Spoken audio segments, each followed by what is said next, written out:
The whole awareness argument is a good and a bad thing, I think. I think it's good because I think the monitor is, personally I do think the monitor is useful for this indication.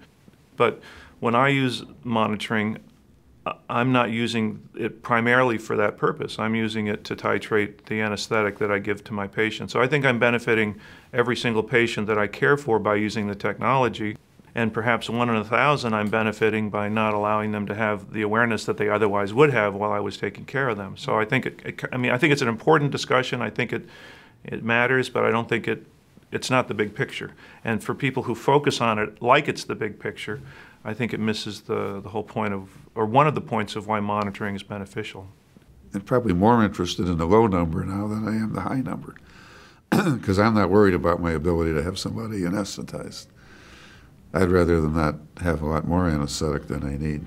I've done a lot of people with a very low amount of anesthetic, and I would have never done that had I not been able to look at their brain monitoring and see that that seems to be enough for that particular person.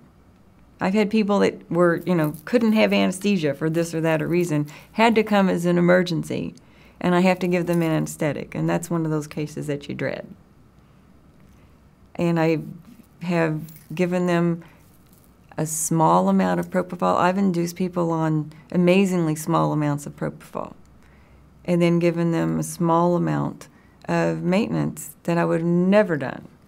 But it was just what they needed, and it didn't impact their hemodynamics much, or at all.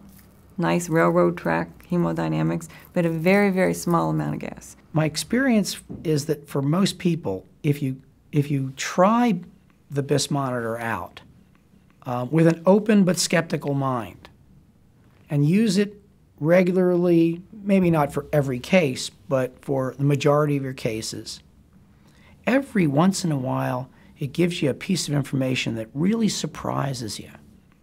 And initially the doubters doubt the device, but after a while you begin to find that the device really is telling you things you really didn't suspect, and you begin to doubt the device less and begin to realize that some of the fundamental assumptions we make about what we think we know we're doing when we give anesthesia sometimes just aren't true. They are most of the time.